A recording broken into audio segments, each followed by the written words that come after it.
lot of you want to go to Canada, and that requires 8777, with the 8 being in listening. So we're going to specifically focus on that this week. We're going to give you 3 lessons. So part 1 is today, and we're going to look at the problem with getting an 8 or above. And it's really to do with what the test is actually testing, how the test is put together, and what you guys are actually used to doing when you are listening. So we'll look at those reasons, and this is really going to help you understand the test, and we're going to give you some practice activities that you can do that are really going to help you improve your scores. We're going to do part 2, which is keeping track during the test. So many of you say that the reason why you are not getting a band 8 or above is because you are getting lost in the test. So there might be 1 or 2 questions that you're unsure about, and that kind of spills over into the rest of the test and means that you don't do as well as you can. So we'll look specifically at how to make sure that you stay on track during the listening test. We're going to give you a step-by-step strategy.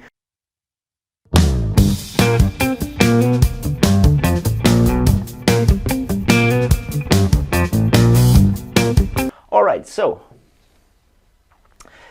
first, before thinking about why people are not getting an 8 or above for the listening test, we need to think about what does the test get you to do? How is the test built? How is the test put together? What are the things that they are actually testing? Well, number 1, what they're doing is they're getting you to listen actively. So what do I mean by that? Well, they're getting you to do something while you are listening. So instead of just listening passively and not really doing anything, they're getting you to complete tasks and answer questions and decide what the correct answer is, or filling in the correct answer as you are doing things. And that's very, very important. Number 2, you're answering questions while you are listening, so you're multitasking. So you're listening, you're reading the question, you're thinking about the question, you might be thinking about the correct spelling. There's multiple things happening at the same time, which is very, very significant. Number 3, you're only listening once. So unlike when you're listening in your English class, or maybe you're listening to something and you can repeat it many, many times, you can only listen once. Number 4, focus for a long, long period of time. The number of students who have never listened in English for, really listened, actively listened for more than 30 minutes, and the IELTS test is their first time ever doing that, is shocking. And number 5, you're listening to authentic English, real English, and we'll talk about the difference between inauthentic materials and authentic materials. And number 6, you're listening with no help whatsoever. So it's not like watching a movie where there's maybe subtitles, or even watching like a TED Talk, or a presentation where there's a PowerPoint and there's images to really help you do that. So these are the things that they are doing, or those are the things that you need to do on test day. And are you actually doing those things before test day? So let's have a look at this. It's very, very important. How do you listen? When you're listening to English, what are you doing? So are you listening actively? Are you actually doing something while you are listening? For the vast majority of people, the vast majority of time, you're not listening actively. You're just listening on the bus or watching a movie and not really thinking about it, just listening, not doing anything while you are listening. Are you answering questions while you're listening? Again, if you're listening to English, most of the time, 90% of the time, you're not answering questions. You're not multitasking. So on test day, when you have to not only listen, but read and think about the question and the correct answer, then you're going to be in trouble. Most of the time, you're not only listening once, especially when you're in a general English class. And there's nothing wrong with this, but most of the time, when you're doing a listening task in a general English class, the teacher will play it maybe 2, 3, 4 times. In the IELTS test, you can only listen once. Number 4, you have to focus for a long period of time. So there's a big difference between listening for a long period of time and focusing for a long period of time. You might say, oh, I listened to a podcast last night and it was 2 hours long, but you might have only been 100% focused on that podcast for 15 minutes out of the 2 hours. So for most of the time, you're not doing that. Number 5, listening to authentic English. again, in a general English class, if you're using like a recording from a textbook, this is not how most people sound. If you go, and this is why when people move to like London or Sydney or Toronto, even though they got a very high mark in their listening test, they've no idea what people are saying. It's not because your listening is bad, but you just might have been listening to inauthentic materials. Even if you're watching, a movie, that is generally not how people speak to each other in real life. So you're not doing this. And number 6, listening without any help. Most of the time, students are using subtitles, or if they're watching like a TED Talk or something like that, there's, images and presentations to help them. So the reason why you might be struggling with the IELTS writing test is because the test is set up in one way and you are doing the opposite. All right, so if you're doing the opposite to what they're looking for, of course you're going to have problems. And why are they getting you to do all of these things? Why do they want you to listen actively and only listen once and listen to authentic English and listen without help? Is it because they're really awful people and they want to be mean to you? No, because when you move to London or Sydney or New York or wherever you're going, you can only listen once to people. They don't care if you're an English learner. You have to listen actively. You are not going to get any help. You're going to be listening to authentic English. So this is representing what it is like to live and work in an English-speaking country. So if you're complaining about this, you're really complaining that, I can't understand real English when I move to the country where I want to be. So all of these problems are very fixable. We can solve all of these problems. We need to just start doing these things. So how can we start doing them? That's what the rest of this lesson is going to be about. So first of all, we can do something called active practice. So there's a big difference between active practice and passive practice. So many students say to me, I got a band 7 in my listening and I listen to podcasts every day, or I listen to TED Talks every day, or I watch movies all the time. Okay, that's fine, but you're not actually doing anything when you're listening to those podcasts or watching those movies or watching those TED Talks. So instead of doing that, practice with a purpose. And in my opinion, it's better to do like 10 or 15 minutes of active practice than it is to do 2 or 3 hours of practice where you're listening, but you're really just, looking out the window while you're on the bus, or listening to a movie or a song or something like that, and, looking at your phone at the same time. Do something with a purpose. So this could be, for example, and these are all just examples, there's lots and lots of ways that you can do this, but for example, you could try and focus on vocabulary. When you're listening to something, note down any new words and try and guess what those words mean from the context, and then you're actively focusing on something and improving your language. Or you could focus on grammar. You could set yourself a challenge like, how many tenses are they using and why are they using those tenses? So you're thinking about the context, you're thinking about the timelines. Or you could set yourself a task of, why did they use superlatives instead of comparatives? Or why did they use the first conditional instead of the third conditional? And thinking about those grammatical areas that you might need to work on, and that's going to help you. Or thinking about the opinion of someone. Let's say it is a TED Talk that you're listening to, or a podcast. What are the differences of opinion, or what does that person think about that topic? Or a really interesting one is pronunciation. So you could listen and think about connected speech and intonation and sentence stress and word stress. So you're actively doing something just like you will on test day.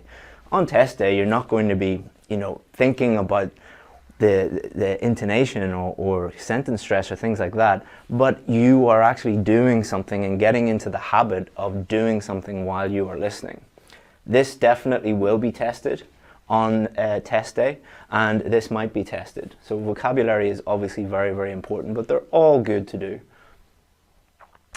Next, create your own questions. So you probably are familiar with the different types of question on the listening test. So that might be short answer questions, or maps questions, or multiple choice questions, or something like that. If you have a partner or you're in a classroom, what you can do is get a listening sample, that can be anything, and create your own questions. And this is very, very powerful because in order to create your own questions, you have to really, really actively listen and understand the listening sample. Because if you don't, you won't be able to create those questions. And then you can swap with a partner or swap with other people if you're doing it in a group, and then you can discuss the question. So you can say, oh, that was the correct answer because of this, or you got the wrong answer there because it was actually doing this. So you're really, really thinking deeply about the listening, and you can do this as a collaborative activity if you're doing it with a partner or in a classroom. You can also listen and summarize, which is a very good activity, and you can do this by yourself or with a partner, but it's easy to do by yourself. Listen to a podcast for 10 to 15 minutes. Podcasts are excellent because they're genuine English, especially when someone is, you have multiple people speaking at the same time and they're just having a normal conversation. There are podcasts which are, just one guy or one girl talking about one topic, and it might not be the most natural way of speaking. But for most podcasts, they're very conversational, and it is a very, very good representation of what you will get when you're moving to a new country. So listen to a podcast, let's say for 10 or 15 minutes, and then try and summarize the main points in 1 to 2 minutes. So this forces you to actively listen for a long period of time, and then you can summarize by speaking. So you could just, talk and record yourself if you're if you're by yourself, or in a classroom, you could even have a competition of who can listen and then summarize the best, and you can judge each other. Or you could write a report, a 200-word report, and work on your writing at the same time. So that really does help. It's a good activity to get you to do that. Another one is to use signposting. So if you're listening, especially to a lecture, like a TED Talk or an academic lecture, the person speaking will use signposting language to indicate where they are going next. So you could listen to that and only note down the signposts. So you're noting down just the signposts, and then you can use the signposts to talk and try and not memorize exactly what you're going to say, because memorization is not a skill that's really being tested on the listening test. But listen, use the signposting parts to then help you not regurgitate, but summarize is a good way of doing it, and that will really help you actively listen.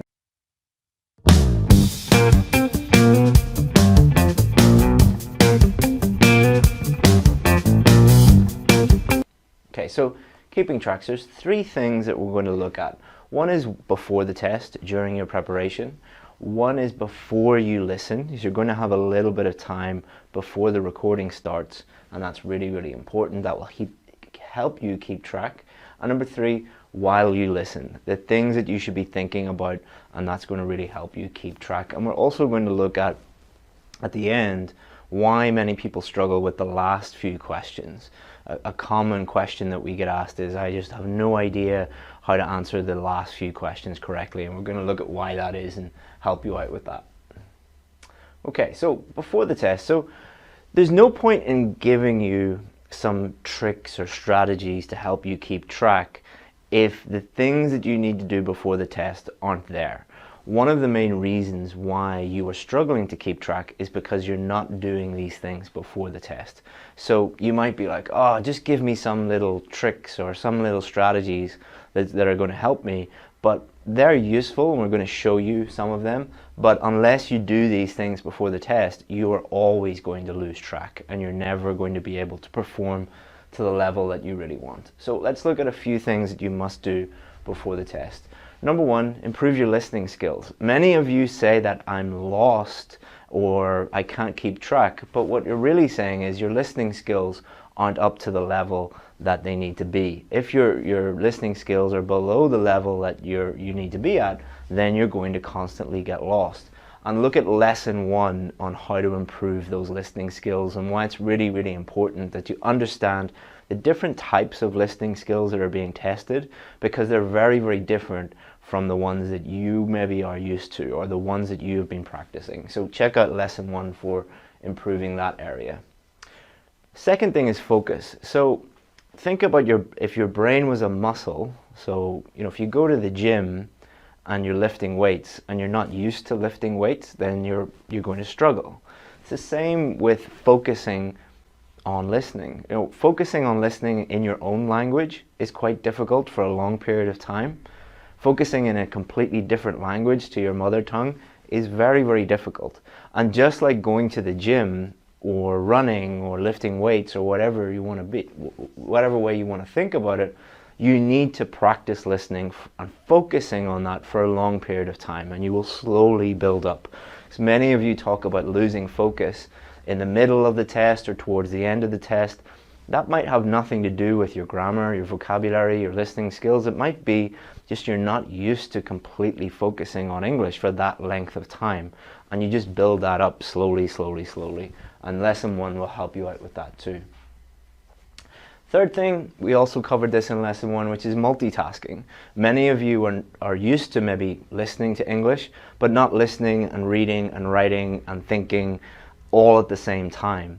So this is quite difficult, but like any skill, if you practice this skill, it becomes much, much, much easier. So as you can see, these are things that you need to be thinking about months and weeks before your test. Listening skills, working on focus, working on multitasking. A tip or a trick is not going to help with these. You're not going to be able to, read top 10 tips on how to improve focus or top 10 tips on how to do this. This is not really going to help you. It's about putting in the work. Many of you don't want to hear that, but I'm not going to lie to you and tell you that there's an easy way around that. You need to start doing this months before your test.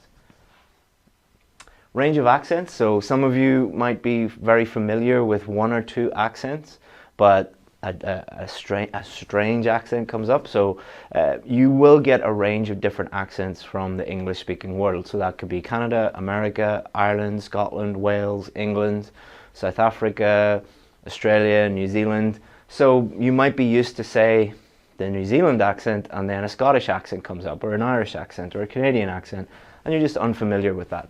What is the solution to that? Listen to a range of different accents. You're going to need to practice listening. So listen to a range of accents. So that could mean, it's as easy as Googling, Australian news or New Zealand news or podcast or whatever. And just, you don't need to become like expertly tuned in to that accent. Just familiarize yourself with it so that it's not a shock on test day. Next, vocabulary. Many of you talk about being lost in the test, but what you're really saying is, I don't understand that word. So if you don't understand a word, you're going to be like, oh, what does that mean? And then you'll lose concentration, or you might not be able to find the correct answer. So improving your vocabulary is absolutely essential. Improving your vocabulary is going to improve your reading scores, your speaking scores, and your writing scores. So always be improving your vocabulary. And finally, strategies. If you have a step-by-step strategy for all of the different types of question, you're going to be familiar with all of the different types of questions, and you're going to know exactly what to do. And most importantly, if you use these to practice and you implement these, then you're taking some of the thinking out of it. So you're going to be doing lots of multitasking. You don't want to be thinking, where do I do, what do I do here? But if you have a strategy, then that's one less thing to think about. You're doing exactly what a proven strategy will help you with. And we'll look at that in lesson 3. So preparing to listen. So we've talked about what you need to be doing in the months and the weeks running up to the test. And if you do those things, it's really, really going to help you. But when you are preparing to listen, so you're in the test has begun, and before the listening starts, you will have time to look at the question and think about the question. And this is absolutely essential. The students who use this time wisely will always get higher scores than the students who don't use this time wisely. It's just a fact. Lots of students are like, just look out the window or look around at the other students, but the students who have their head down and are actively doing things during this time, and the key there is actively, you need to be doing certain things, will have a higher score than the ones just looking out the window at the birds. So there are a few things that you need to be thinking about. One is familiarize yourself with the question, because if you're familiar with it, you're going to have an easier time. Number 2, keywords. Depending on the question, you might be highlighting or underlining or circling different types of keywords. That doesn't mean just circling everything you see, but strategically thinking about what how you are going to find the correct answer. Number 3, synonyms, because as you know, just because it says computers doesn't mean that you'll hear computers. It might be laptops or desktops or iPads or something like that. And number 4, try and predict what the correct answers are. That's really going to help you during the listening test. So let's have a look at this. I know it's not the quality, you might not be able to see it, but I'll try my best to explain. So this is a diagram or a map of a library. And what's going to happen is the recording is going to take you through this map and you're going to have to label different things. All right. So the very first thing you need to do is familiarize yourself with the question. Okay, this is a maps question.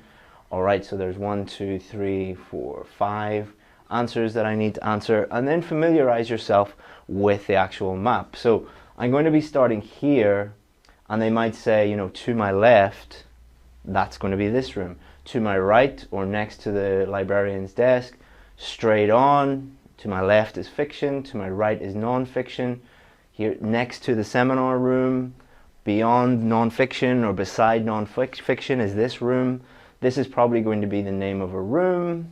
This also is probably going to be the name of a room. Fiction, non-fiction, so this is the main part of the library. This is probably going to be another area of the library, so you know, could be a different type of book. So you are really understanding what's going on. And the people that do that are going to score much higher than the people that don't. Then let's think about keywords here. So librarian's desk, so they might talk a little bit about that. So that's very important. Non-fiction and fiction. So beside non-fiction is the seminar room. Beside non-fiction is this room, the library area. So thinking about the exact things that they're going to talk about. And then we have this list of words, so synonyms, art collection, so that could be paintings or drawings, children's books, that could be books for kids or books for young people, computers, desktops, laptops, iPads, whatever, local history collection, history of the local area or history of our town or our town in the past, because you need to be thinking about all of these because the correct answer might be a synonym. So if you familiarize yourself with these before the recording starts, you're at a huge advantage. And number 4, predict what's going to happen. So looking at this, fiction, non-fiction, this one is probably another type of book. So probably is children's books or reference books. This could be a room, so art collection, computers, meeting room, tourist information. So you're listening out for these things and you're predicting what is going to happen, and that is really going to help you stay focused on what you need to do, and you're not going to get lost, because it's much easier, like say you're predicting that this is children's books and they say walk straight on, here you'll find fiction and non-fiction, and you'll also find kids books. You know exactly what's happening, which is much easier to do versus not doing it. I'm sure you'll agree. Now, you're not going to have a lot of time, but you will have enough time, and it's about using that time wisely. And when you're practicing, take it very slow at the beginning. You don't need to do everything at exam speed in the beginning. When you're first learning how to do this, take it slow and think about what you're doing, and that will really help you master this skill of preparing before you listen. During listening, so this is more tactical, about thinking about the actual problem. So let's say you have 5 questions, 1, 2, 3, 4, 5. So what happens is you might get stuck on this question. So this question, no problem, you get it straight away. This question, let's say it's a multiple choice, and you're unsure if it's A, B, or C. Let's say they have 3 very similar meanings. The meanings all kind of sound the same to you. You didn't really catch what that person said, or it was a strange accent, or something was not right, where you couldn't really understand what's happening. So if you focus too much on this one, then this question is going to come, then this one, then this one. The recording is not going to stop. The recording will not stop because you can't find the answer. And remember, you'll only be able to hear it once. So if you focus too much on this one, you're probably going to get that one wrong, you're probably going to get that one wrong, you're probably going to get that one wrong. And these three might be quite easy for you, but because you focus too much on this one, you've kind of destroyed your chances with these. And these could be very, very easy marks. So you need to be a little bit tactical when it comes to a question that you find difficult. So a question that you would normally get lost in and you would lose track, you could just mark the answer that you think is most likely. Or you could put like an X beside it, marking the fact that you need to come back to that later and you weren't 100% sure about it. Or you could just guess the answer and move on. That is much, much better to do one of those tactical things. So mark the one that you think is probably the correct answer and then you can confirm it later. Just guess the answer. You're not going to guess every answer. We're talking about, being tactical with ones that you're lost and you find really, really difficult. Or you could just mark it that you need to come back and think about it later, or make some notes quickly and then move on. And then that will mean that you have, maybe a 50-50 chance of only getting this one correct, but you increase your chances of getting these three. Whereas if you focus too much on this one, you have a 30% chance maybe of getting it right, 1 out of 3, but then a 0% chance for all of these, because you've no idea what's going on. So it's about being a little bit tactical and strategic. And at the end of the day, most of you do not need to get every single question correct. So when I give this advice to students, they don't like it because they say, no, I want to get this one correct. It's like, you don't need to get 100%. Do you need a band 9? No. So why are you trying to get a band 9? Obviously, you want to get as many of them done as possible and as many of them correct as possible. But let's think about how the actual listening test is set up. There are 4 parts, part 1, part 2, part 3, part 4, 10 questions in each part. And they start off being quite easy. And then they get more difficult and more difficult and more difficult and more difficult. Until we get to here, where you get the most difficult questions. Well, why is that? Well, here we have band 0. So if you get none of them correct, you get a 0. But if you get all of them correct, you get a band 9. So these last questions are to separate out the band 9s from the 8.5s. These questions are to separate out the 8.5s from the 8s. These questions are to separate out the 8s from the 7.5s. So many of you are worrying about the last questions when you're never probably going to get them correct. So my advice, if you need a band 8, would be focus on getting as many of these as possible. Try and get 100% in all of these areas, which you're more than capable of doing if you're aiming for a band 8. And then these ones, try and get as many of them as you can. But if you're not at a band 9 level, which most of you never will be, and there's nothing wrong with that, most students will be very, very happy with an 8. Get as many of these as you can, but don't worry if you always get the last couple wrong, because that's the way they're set up. So,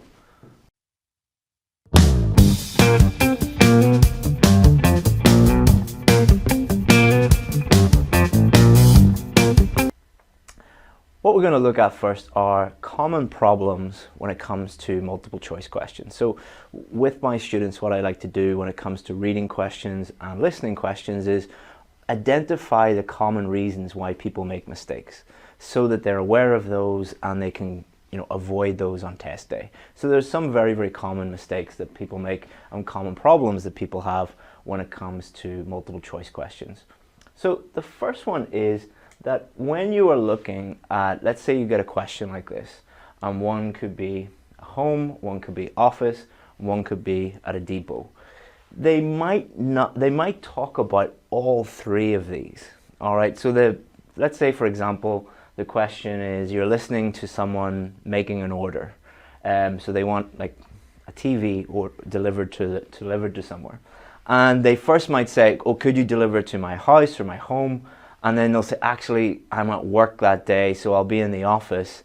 And could you actually just leave it in the depot? So they've mentioned all three of these, and you might hear all three of those, and that might cause a lot of confusion, because what a lot of people do is they will listen for the first one, and the first one they hear, they'll just tick that one, because they know the recording is not going to stop. They're under a lot of pressure, a lot of stress. And then they might hear office or depot later, or a synonym of one of those, and they're like, oh, they panic and they lose track. So listen to the whole recording and be aware that they might talk about one, but that is not necessarily the correct answer.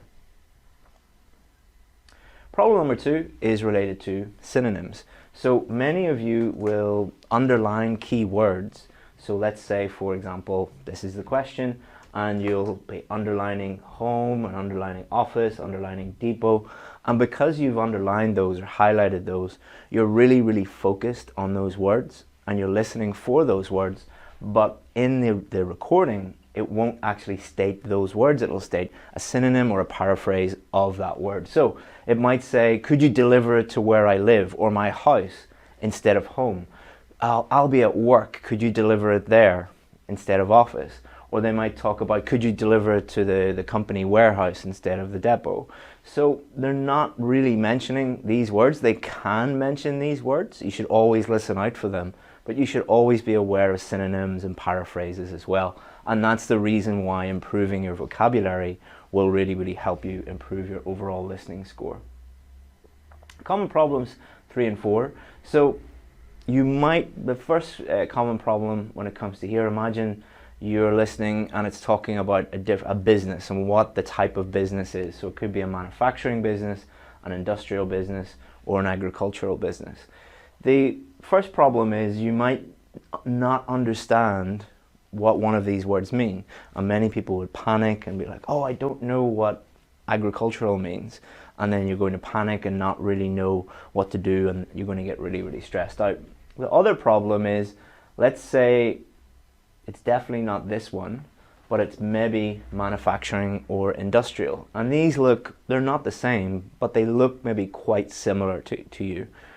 So with most multiple choice questions, not only in the realm of IELTS, but most proper multiple choice question, there will normally be 2 or 3 that are very, very similar.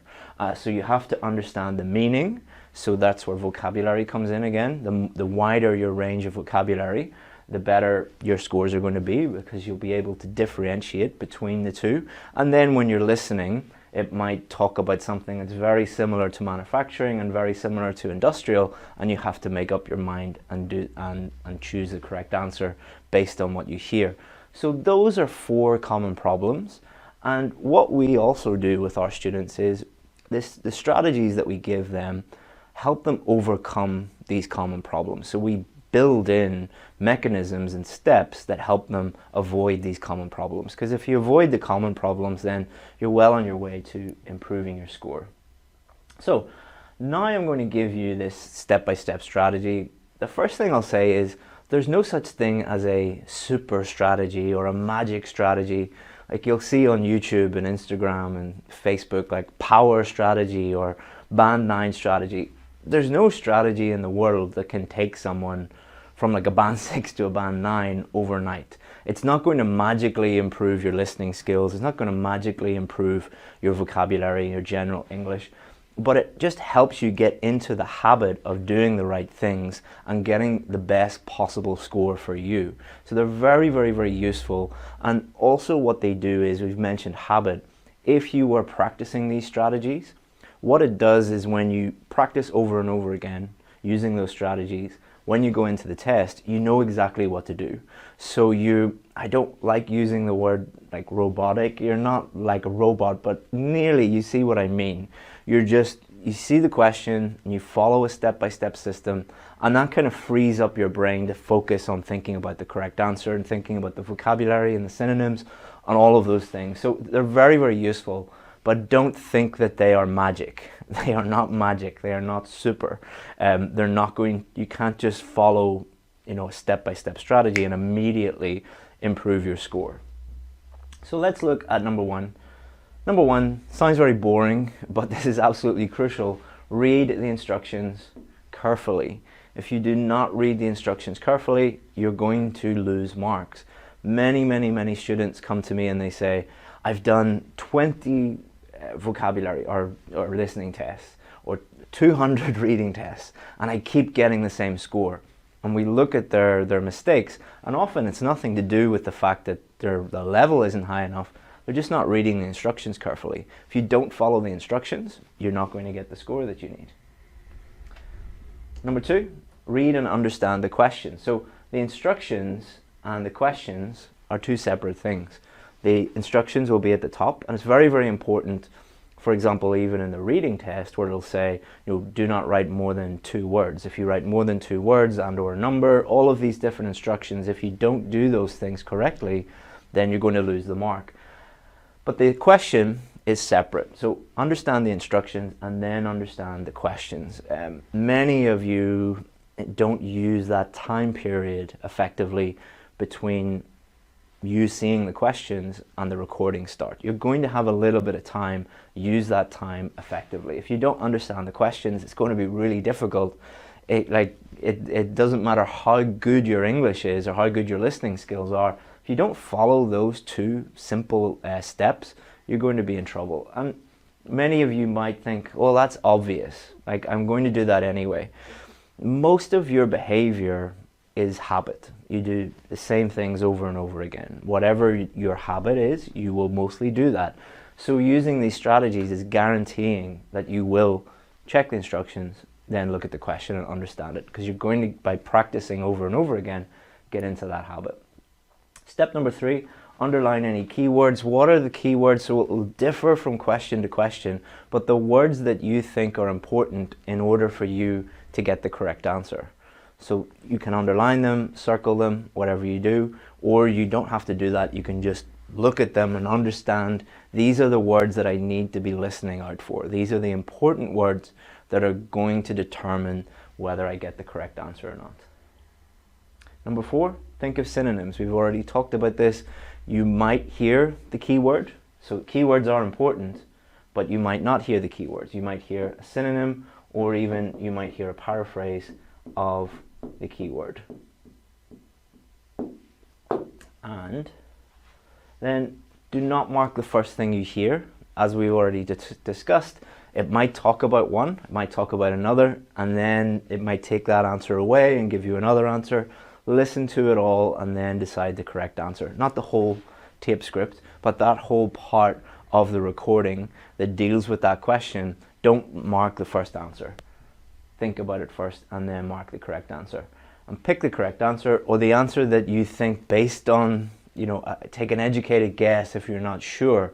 But with multiple choice questions, always pick an answer. If you're unsure, you can maybe put an X beside it, and maybe, for example, if you're 100% sure, put a circle around it, and then you can go back and make a decision. But with multiple choice, even if if a monkey did it and just picked randomly, they would get more than if you don't do it at all. So please just do check and put the best answer that you can. And most importantly, move on. Do not dwell on the answer. If you can't think of a correct answer for the multiple choice one, just make your best guess and move on. And we talked about that in lesson 2. So again, this strategy is not going to guarantee a band 9 or anything like that.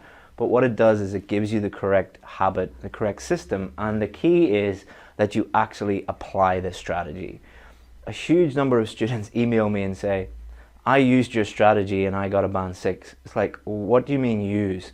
Oh, well, we read it and then we went into the test and we used the strategy. It's like, no. That's not how you use a strategy. You practice, you implement it over and over and over again until it becomes habit, until it becomes second nature. And you don't even have to think about it. As soon as you see the question, it's like bum, bum, bum, bum, bum, bum. Follow a system, listen for the answer, mark the correct answer.